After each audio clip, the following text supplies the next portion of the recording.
Well, hello there, friend. Welcome back to another episode. So glad you're going to be joining me for this one. It is a very exciting episode. Not only is it episode 50 of the podcast, but it is also my 42nd birthday. So, what a way to celebrate episode 50 of the podcast on my birthday. Definitely did not plan it that way. It just happened to roll into Thursday this year. So, how exciting for me. And I really hope that this episode blesses you. It has been a very difficult one to record, not only because it's a topic that I honestly had a lot of anxiety recording, but then not only that, there was a lot of technical difficulties. So, this is the third time I'm recording this. So, hopefully, the audio comes through great and there's no issues this time around, or we won't have episode 50 on June 18th.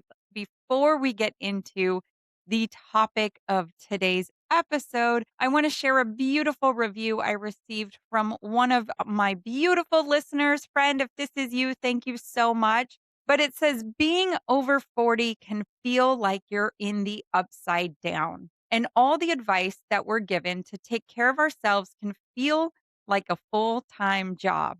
Grateful for Dr. Sheehan's advice as a 44-year-old trying to figure out which way is up. Thank you so much for that review. It just blessed my heart reading that, put the biggest smile on my face.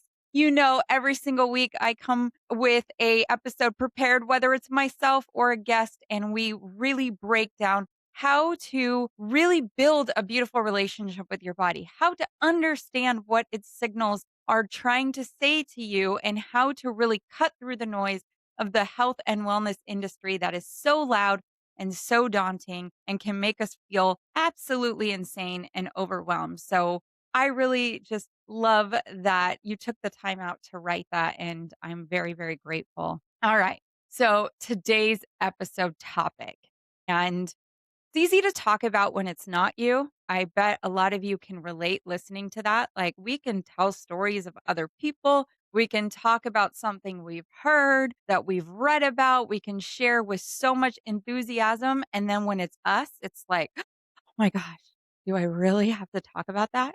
See, my actual desire was to share something very celebratory on such a big day, like episode 50, which not very many podcasts actually get to. So it is a big milestone moment, episode 50. And then not only that, but episode 50 landing on my birthday. I'm thinking of all the different things I can speak about. And honestly, God was like, nope, you're not going to speak about any of that. I need you to talk about what you just walked through. And so here I am, really bearing it all out there, putting myself out there, letting you see me transparently. And I just pray that this episode really encourages your heart. Maybe there's somebody that you're thinking about as you're listening to this that can really resonate. And maybe you just go ahead and share it with them. And may we all recognize and know that we are not alone, that we do struggle with things, and it is okay. And I hope that I make that known publicly here on the pod, and that you can feel my heart and my outpouring of emotion as I share this. And with that being said, let me get into it. So, for about 2.5 weeks in the middle of May, I was experiencing some insane, debilitating anxiety. Now, I know my body really, really well. And there are times that I naturally get a little bit of anxiety, which I know happens a lot when I'm in my luteal phase of my cycle, which, for those of you who may not know, that is the phase of the cycle right before the menstrual bleed. So it's also a time where I know my body wants to be restless and it doesn't like to necessarily sleep. And so we might be getting up at like 3 in the morning, 3:30, 4 o'clock. And that's okay. I've come to understand that about my body. I give it love. We pray, we talk, and we do our thing, and it's great. And we start the period and everything goes back to normal. And this anxiety, though, was not attached to that luteal phase. In fact, it was coming right after my cycle ended, which is at a stage hormonally where estrogen is typically higher. It's what is called the follicular phase of the cycle, and estrogen starts to rise and increase as you're moving into ovulation. Never intending to make this episode about the menstrual cycle, just wanting to explain that little tidbit. So I'm in a period of my life, in a season of my life, I should say, in my cycle where estrogen is increasing. This is a time where you feel like you're going to take on the world and everything feels great. You feel like you can accomplish a lot. And I was finding myself in these really bad places. Now, when I say bad places, I just want to make it known there wasn't any depression, there wasn't any really horrible thoughts. It was just me feeling really, really small and not being able to get this elephant off my chest. Felt like a big weight on my chest. And the biggest thing about this weight on my chest was that I didn't understand where it was getting sourced from. It didn't make sense because it was outside of my cycle. My daughter went to Mexico for 10 days at the end of her school year. This anxiety started before that. I actually didn't even feel an ounce of anxiety. Thank you, Jesus, for her being on that trip. I knew she was being protected and she was with her dad and she speaks the language and everything was fine. I did not feel any anxiety about that at all. So it wasn't something that I could really pinpoint. And it actually came on right towards the end of my trip in Hawaii. Now, we were in a beautiful place. We had a lot of fun. I felt rested. I felt all these incredible things. And I wasn't feeling anxious about work. I was going through the whole list, right? I was doing, okay, is it this? Nope. Is it this? Nope. Is it this? Nope. Is it this? Lord, what is this?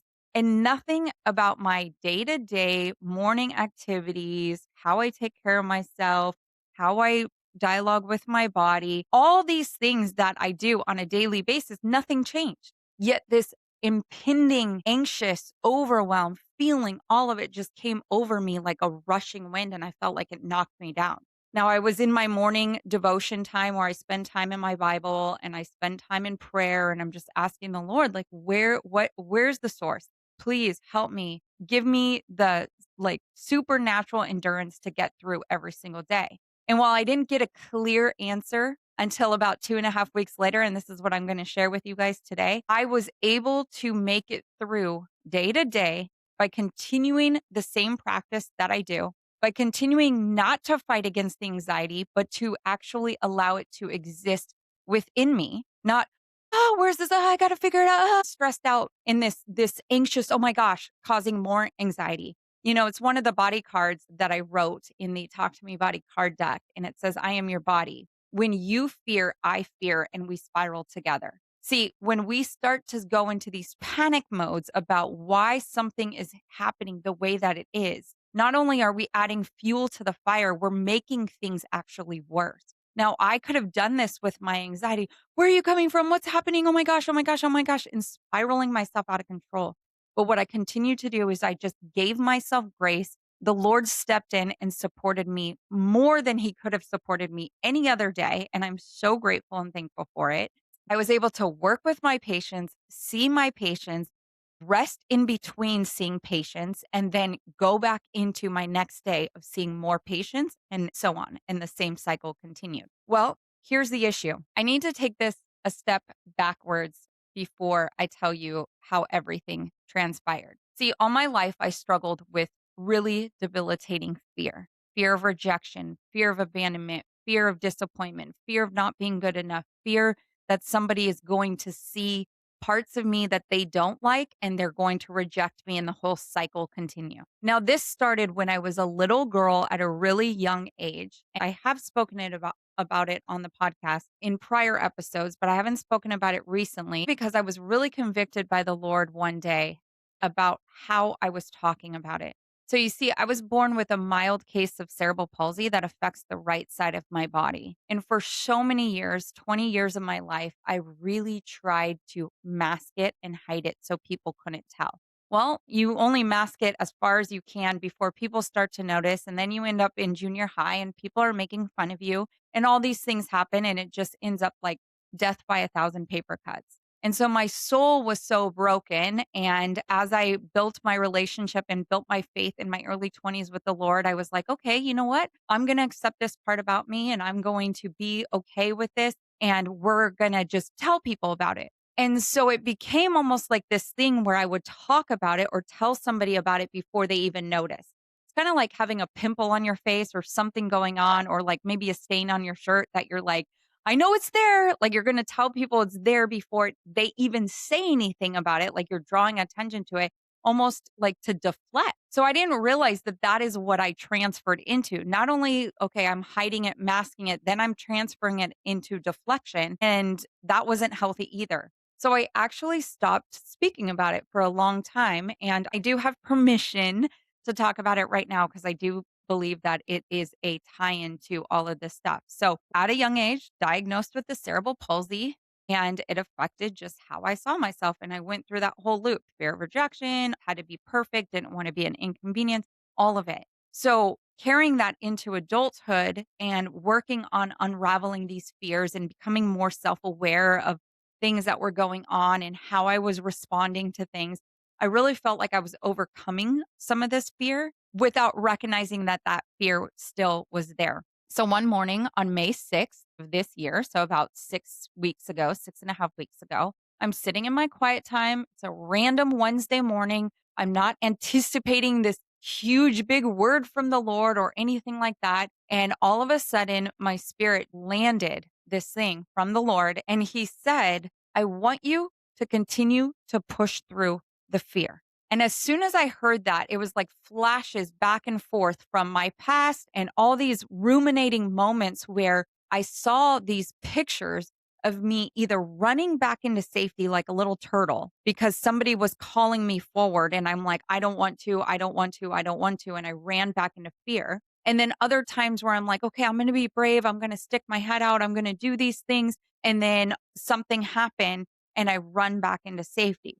So there was this push, pull, push, pull, push, pull going on. And it's like 2 steps forward, 1 step back, 2 steps forward, 1 step back. And I get frustrated at myself. Like I'm not making any progress because I'm being literally bound by fear. So when this happened on May 6th, one of the things that was shared in that moment was, I want you to step out despite the fear, knowing that I, the Lord, am going with you and before you and it's surrounding you and I'm there holding you and walking this out with you. But I want you to document this process. So honestly, I was really encouraged in my spirit by that. I was like, yes, I'm all for this. We're going to do this. We're going to push out. And I was meeting with a girlfriend of mine for a walk that morning. And I remember sharing it with her and telling her like, hey, just want to share this with you out loud, kind of keep accountability for it. And I was gung ho. So here we were, and there were things that were happening that were putting me in a fear state. One of the things that I've been doing a lot of this year is pitching myself for other podcasts. And I know some of you probably have seen me or heard me on other podcast episodes. Maybe you're listening to this podcast right now from hearing me on another podcast. And while it's a beautiful experience, and while I love getting to share all of the amazing things that I'm doing through Body OS and the framework and teaching people how to build this beautiful relationship with their body, it's also very scary. It's also very elicits a lot of fear because what you're doing in those moments is you're putting yourself in a position to be rejected. And I didn't really necessarily see it that way. But then when there would be the occasional, not at this time, or this message isn't in alignment with what we're talking about, I would then shrink back. And so again, push, pull, push, pull, push, pull. So when the Lord said, I want you to continue to push through fear, even when it is scary, just continue to stay out there knowing that I'm going to be with you. I thought, hey, everything's going to be great. This is amazing. I'm not going to feel things that make me feel upset or sad or rejected or any of those kind of things because I'm going to be insulated from all of that. My, was I mistaken? So as I'm documenting all these things, there were moments where I really felt the hit to my stomach, the knock the breath out of you. There were times when I questioned whether I was even human still because I'm like, why is this not impacting me like it should? It was really cool to see this crazy dynamic, this tension between really feeling and ruminating on thoughts, but then also not feeling certain things and not allowing them to hurt my spirit in any kind of way. None of that. It wasn't able to do that. And so I was like, wow, this is so rad. This is amazing. Oh my goodness. And then what I didn't realize is that there were moments when I did feel like I was just talking about the tension when I didn't feel it versus when I did feel it, when I was ruminating. And when I talk about ruminating, I used to ruminate on things for days, weeks on end about how somebody said something, how they wrote something out to me, whether they're questioning my entire existence. And I used to ruminate hardcore. And I feel like as the Lord has healed my heart in so many ways, I am ruminating less and less and less. I don't get on that train. Now, there are moments I do get on that train. And this is the part from May 6th and the 2.5 weeks of anxiety, even where I didn't realize even just the small moments of ruminating. It's like a track and field runner, right? They're running track and field and they're doing the jumps. Okay. So they do the jumps and they clip their back foot and they might get up and start going again. And then next jump, clip their back foot and next jump, clip their back foot. So they're doing all of these jumps and they're never actually sitting in it to allow their body to repair, allowing their body to restore and get better. So they're just picking up and going, picking up and going, picking up and going. And all of a sudden, they can't understand. Well, now they've got a broken bone, or now they've got a really bad torn ligament that they need surgery for. I'm not trying to be dramatic to say that my anxiety needs surgery by any means, but I'm giving that to express what happened was as these little nicks, as these little things were happening, I was moving through it. I was being obedient. I was pressing through that fear, but I wasn't actually sitting in the resting. Now, I would give myself a little break between patient calls, the 15 minutes, the 10 minutes, the 5 minutes, any little moment between patients that I could just to take an exhale, just to release all of the energy around whatever I was carrying. But I didn't allow myself true rest. And see, what I'm understanding about rest is one of the things we do as humans is we tend to rest from a place of reward or we rest from a place of utter burnout and we're not resting the way that we have been designed to truly rest. See, we get into this whole hustle culture, do, that we become human doings instead of human beings. And taking those moments of true rest, just to build up the energy capacity to show up in the way that we need to show up in the world. I think of it as a pinball machine. When you pull back on that pinball, the handle, you have to pull that thing back. You pull it all the way. You keep that tension, and then you release it. And the ball has the energy to bounce back and forth to do what it needs to do. But as soon as it starts running out of energy, what happens? You can't keep it higher up. It starts falling lower and lower and lower to eventually falling into the hole. And you need to start all over. See, we've been designed where we do need to rest from a place of resting, true rest, where our cups can be full and get filled again. So we're not pouring out from an empty vessel, but we're getting energized to do the work that we've been called to do. So in those moments when I felt all of that heaviness and that just stuff on my chest, and I just was spending my time in prayer and doing what I needed to do, I allowed it to exist as part of me. And it was so beautiful. It's been so beautiful to walk through because not only do I feel just stronger in my resolve to do the work that I've been called to do, but I just feel like, wow, this is such a learning lesson of what it looks like to truly rest. See, I talk about all the physical things about the body, and I know I talk about the 4 pillars: physical, spiritual, emotional, mental. And like I said in the very, very beginning, it's so easy to talk and share on things that are about somebody else or stories that we've heard, but it's not easy when we have to talk about ourselves. So I'm here, friend, just to share with you that if you've experienced feelings like this, if you feel like you're going through the ick, that you're walking through the valley, that you just don't know how to get on the other side of it, sometimes, and a lot of times, you just need to sit with it. Whether that's a physical ailment, whether your knee is bothering you, whether you feel like emotionally you can't stop crying, or you just have this overwhelming feeling of just tears coming out your eyes and rolling through your face. Let it happen. Let your body express the way that it needs to express. And know that there is a God who loves you. There's a God who created you. There's a God who knows every aspect about you. And He is right there beside you. He is right there walking alongside of you. And I hope you are so encouraged by this episode.